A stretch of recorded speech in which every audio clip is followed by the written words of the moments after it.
Good morning student. তো আজকে যে টপিকটা নিয়ে আলোচনা করব সেটা হচ্ছে কি ট্রান্সক্রিপশন ইন প্রোক্যারিওট। তো ট্রান্সক্রিপশন ইন প্রোক্যারিওট এটা পড়ার আগে আমাদের জানতে হবে যে প্রোক্যারিওট কারা, ইউক্যারিওট কারা। তাহলে আমরা জানি যে প্রোক্যারিওট কাদেরকে বলা হয়, ব্যাকটেরিয়াকে, আর ইউক্যারিওট কাদেরকে বলা হয়, প্ল্যান্ট সেল, অ্যানিমাল সেল, তাই তো? তাহলে আমাদের যে টপিকটা আজকে আলোচনার বিষয় সেটা হচ্ছে কি ট্রান্সক্রিপশন ইন প্রোক্যারিওট। তাহলে ট্রান্সক্রিপশন কাকে বলে? What is transcription? দেখো, ট্রান্সক্রিপশন বলতে আমরা যেটা বুঝি সেটা হচ্ছে কি যে ডিএনএ থেকে আরএনএ তৈরির পদ্ধতিকে আমরা কি বলবো? ট্রান্সক্রিপশন, তাই তো? তাহলে ট্রান্সক্রিপশন এই যে প্রসেসটা, এটা আমাদের যে এই মেকানিজমটা সম্পর্কে আমাদের কিন্তু জানতে হবে। ক্লিয়ার? তো ট্রান্সক্রিপশন কাকে বলে দেখো, এই যে বলেছে দেখো এখানে, the process of synthesis of RNA by copying the template strand of DNA is called transcription. তাহলে দেখো, ট্রান্সক্রিপশন হচ্ছে একটা প্রসেস যার মাধ্যমে কি হয় যে ডিএনএ থেকে আরএনএ তৈরি হয়, তাকে আমরা কি বলবো? ট্রান্সক্রিপশন। বলছে দেখো, এই যে ট্রান্সক্রিপশন হবে, এই ট্রান্সক্রিপশনকে মূলত আমরা তিনটে স্টেপে ডিভাইড করতে পারি মেকানিজমটা।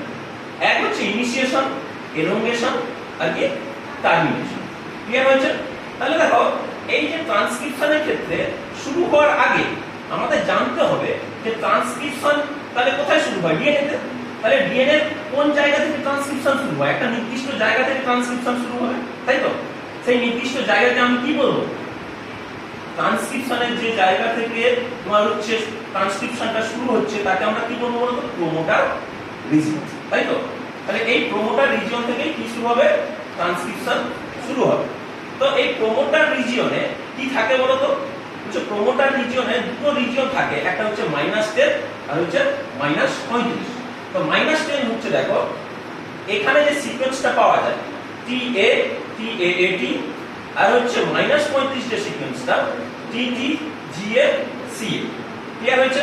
তাহলে দেখো, যখন ট্রান্সক্রিপশন তাহলে স্টার্ট হবে কোথায়? প্রোমোটার রিজিয়ন থেকে। তাহলে ট্রান্সক্রিপশন স্টার্ট করতে গেলে কোন এনজাইমটা কাজে লাগবে বলতো? যে আরএনএ পলিমারেজ হলো এনজাইম। ক্লিয়ার? এই যে আরএনএ পলিমারেজ হলো এনজাইম, এই আরএনএ পলিমারেজ হলো এনজাইম কতগুলো সাব ইউনিট থাকে বলতো আরএনএ পলিমারেজ হলো এনজাইমের ক্ষেত্রে? বলতে পারবে? দেখো, মূলত হচ্ছে 5টা সাব ইউনিট থাকে, alpha 1, alpha 2, beta, beta dash, omega. ঠিক আছে? এই যে 5টা সাব ইউনিট, এটাকে আমরা কি বলবো বলতো? Core enzyme. বুঝা গেছে? এই কোর এনজাইমের সঙ্গে কে যুক্ত হবে বলতো? Sigma factor. সিগমা ফ্যাক্টর যুক্ত হলে সেটা কি হবে? হলো এনজাইম। ক্লিয়ার হয়েছে? তাহলে আমি একটু দেখে নিই যে এই যে হলো এনজাইমের ক্ষেত্রে বললাম যে এই এনজাইমটা কোথায় বাইন্ড করছে। ঠিক আছে? দেখো, একটু পিকচারটা দেখাচ্ছি তোমাদের। এই যে দেখতে পাচ্ছ তোমরা, দেখো এই যে জায়গাটা দেখো, এই যে দেখো দুটো সিকোয়েন্স আছে না, -10 আর কি আছে? -35। তাহলে -10 এ কি সিকোয়েন্স আছে দেখো? TA TAAT, আর -35 এ কি আছে বলছিলাম? TT GA CG, তাই তো? তাহলে এই সিকোয়েন্স আছে। আর এই যে দেখো, এই সিকোয়েন্সটা প্রোমোটারে কে বাইন্ড করেছে বলো তো? আরএনএ পলিমারেজ হলো এনজাইম।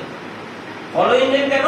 যে এই 5টা সাব ইউনিট যেটা বললাম, alpha 1, alpha 2, beta, beta dash, omega, তার সঙ্গে কে যুক্ত হয়েছে? Sigma factor.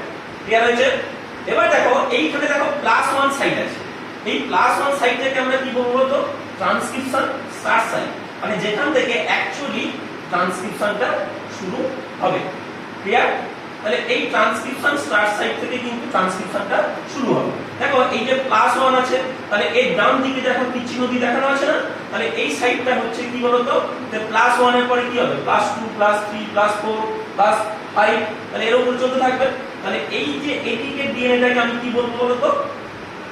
এইটাকে বলবো আমরা কি বলতো? Downstream region. ক্লিয়ার হয়েছে? আর দেখো, এই যে +1 এর এদিকটা, তাহলে কি হবে? +1 এর পরে কি হবে? 0, 0 এর পরে কি হবে? -1 -2 -3 -4 -5, তাহলে এর উপর চলতে থাকবে।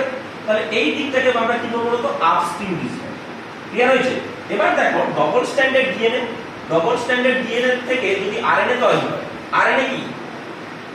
Single stranded RNA, clear?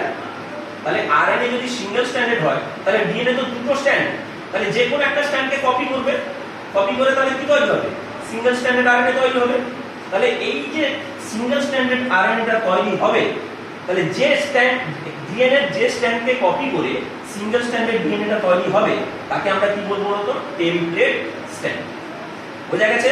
আর যে স্ট্র্যান্ডটাকে কপি করবে না তাহলে সেই স্ট্র্যান্ডটাকে কি বলবো? নন টেমপ্লেট স্ট্র্যান্ড। ক্লিয়ার হয়েছে? আর একটা নাম আমি বলতে পারি, দেখো নন টেমপ্লেট স্ট্র্যান্ডকে আমি বলতে পারি কি বলতো? Anti sense strand. আর নন টেমপ্লেট স্ট্র্যান্ডকে আমি বলতে পারি কি বলতো? Sense strand. ক্লিয়ার হয়েছে? তাহলে দেখো এই যে ট্রান্সক্রিপশন এখানে শুরু হবে, তাহলে ট্রান্সক্রিপশনে প্রথমে আরএনএ পলিমারেজ হলোইজেন প্রোমোটারে বসেছে, প্রোমোটারে বসে সে কি করবে বলতো? এইখানে যে বেসগুলো দেখতে পাচ্ছ না, এই যে টি এ টি এ এ টি, তাহলে এই বেসগুলোর মধ্যে যে হাইড্রোজেন বন্ড আছে সেই হাইড্রোজেন বন্ডগুলোকে কি করবে? ব্রেক করবে। ব্রেক করলে কি হবে? ডবল স্ট্যান্ডার্ড ডিএনএ ছিল, তাহলে ডবল স্ট্যান্ডার্ড ডিএনএ কি হবে? সিঙ্গেল স্ট্যান্ডার্ড হয়ে যাবে। তখন তাহলে কি তৈরি করবে? Transcription bubble. আর সবসময় মনে রাখবে, ধরো নতুন যে আরএনএটা সিনথেসিস হবে সেটা কোন অভিমুখে সিনথেসিস হবে বলতো? 5 প্রাইম টু 3 প্রাইম অভিমুখে সিনথেসিস হবে। ক্লিয়ার হয়েছে? দেখো এই ক্ষেত্রে আমি যদি দেখাই তোমাদের একটু, দেখো এই যে দেখতে পাচ্ছ, তাহলে দেখো এই ক্ষেত্রে দেখো এটা দেখো ট্রান্সক্রিপশন বাবল তৈরি হয়েছে। তাহলে ট্রান্সক্রিপশন বাবল যেই তৈরি হয়েছে দেখো, তাহলে এটা কি দেখো এই যে জায়গাটা, এটাকে আমরা কি বলবো? Template strand. কেন? এই স্ট্র্যান্ডটাকে কপি করে কি তৈরি হচ্ছে? আরএনএ তৈরি হচ্ছে। আর এটা দেখো এটা কি? নন টেমপ্লেট স্ট্র্যান্ড। তাহলে এই টেমপ্লেট স্ট্র্যান্ডকে কপি করে যখন আরএনএ তৈরি হচ্ছে, তাহলে এই স্ট্র্যান্ডটার আরেকটা নাম কি বললাম? Anti sense strand. আর এটা কি বলবো? Sense strand. দেখো যত ট্রান্সক্রিপশন বাবল সামনের দিকে মুভ করবে তত আস্তে আস্তে কি তৈরি হতে লাগবে? দেখো আরএনএটা দেখো কোন অভিমুখে দেখো 3 প্রাইম প্রান্তে পরপর আইবোনিউক্লিওটাইড গুলো অ্যাড হবে এবং এমআরএনএটার দৈর্ঘ্য বাড়তে থাকবে।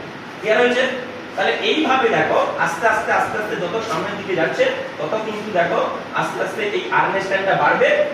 এবার একটা সময় পরে যখন আরএনএ স্ট্র্যান্ড তৈরি হয়ে যাবে, মানে ডিএনএ স্ট্র্যান্ড, এটা তো ডিএনএ স্ট্র্যান্ড, তো ডিএনএ স্ট্র্যান্ড থেকে আরএনএ স্ট্র্যান্ড তৈরি হয়ে যাবে। তারপর সেটাকে আমরা কি বলবো বলতো? যে আরএনএ স্ট্র্যান্ডটা ডিএনএ স্ট্র্যান্ড থেকে আলাদা হয়ে যাবে। সেই ঘটনাটাকে আমরা কি বলবো বলতো? টার্মিনেশন। তাই তো? তো টার্মিনেশনের ক্ষেত্রে আমরা যদি দেখি যে টার্মিনেশন দু ধরনের হয়, একটা হচ্ছে রো ডিপেন্ডেন্ট টার্মিনেশন আর একটা কি বললাম? Rho independent termination. দেখো দেখাচ্ছি, দেখো এই যে দেখতে পাচ্ছ, দেখো এটা হচ্ছে রো ইন্ডিপেন্ডেন্ট টার্মিনেশন। এই ক্ষেত্রে কি হয়েছে দেখো আরএনএটা কি রকম? দেখো এইখানে যে বেসগুলো আছে ডিএনএ দেখতে পাচ্ছ কি আছে? শুধু অ্যাডিনিন আছে। তাহলে সেইখানে কি যুক্ত হয়েছে? ইউরাসিল। তাই তো? এবার দেখো এই অ্যাডিনিনের সঙ্গে ইউরাসিলের হাইড্রোজেন বন্ড হচ্ছে উইক হাইড্রোজেন। ফলে কি হবে? সহজে অ্যাডিনিন থেকে ইউরাসিলটা সহজে আলাদা হয়ে যাবে। আর দেখো অলরেডি এই যে আরএনএটা তৈরি হয়েছে, আরএনএটা নিজেদের মধ্যে সেকেন্ডারি স্ট্রাকচার তৈরি করেছে। তার কি রকম স্ট্রাকচার? এটাকে বলা হয় হেয়ারপিন লুপ স্ট্রাকচার তৈরি করেছে। তার মানে ডিএনএ তে এমন বেস আছে যার কারণে দেখো আরএনএ যে বেসগুলো দেখো সেটা কি হয়েছে? দেখো এই যে দুটো জায়গার বেসগুলো কি হয়েছে? Complementary base. তার ফলে কি হচ্ছে? হেয়ারপিন লুপ স্ট্রাকচার তৈরি হচ্ছে। আর এই হেয়ারপিন লুপ স্ট্রাকচার তৈরি হয়েছে মানে দেখো একটা সময় পরে অ্যাডিনিন থেকে ইউরাসিল কি হবে? হাইড্রোজেন বন্ডটা ব্রেক করবে। আর এই হেয়ারপিন লুপ স্ট্রাকচার আরএনএটা ডিএনএ থেকে সম্পূর্ণ আলাদা হবে। এটাকে আমরা কি বলবো? Rho independent termination.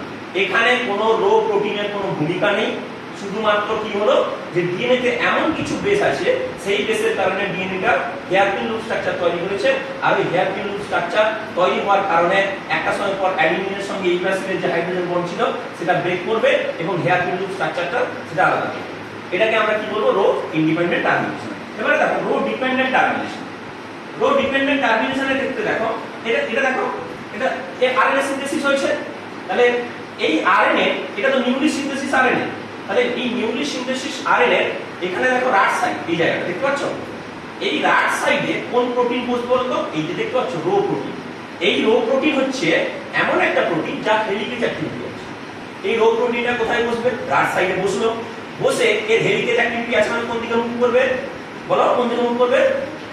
সামনের দিকে মুভ করবে। তাহলে সামনের দিকে মুভ করতে করতে দেখো এই জায়গায় দেখো ডিএনএ এবং আরএনএ এর সঙ্গে কি আছে? এই জায়গায় হাইড্রোজেন বন্ড আছে। তাহলে যখন মুভ করছে রো প্রোটিনটা সে কি করবে, এই জায়গায় হাইড্রোজেন বন্ডগুলোকে ব্রেক করতে করতে সামনের দিকে এগোবে এবং একটা সময় পরে এই আরএনএ স্ট্র্যান্ডটা ডিএনএ থেকে সম্পূর্ণ আলাদা হয়ে যাবে।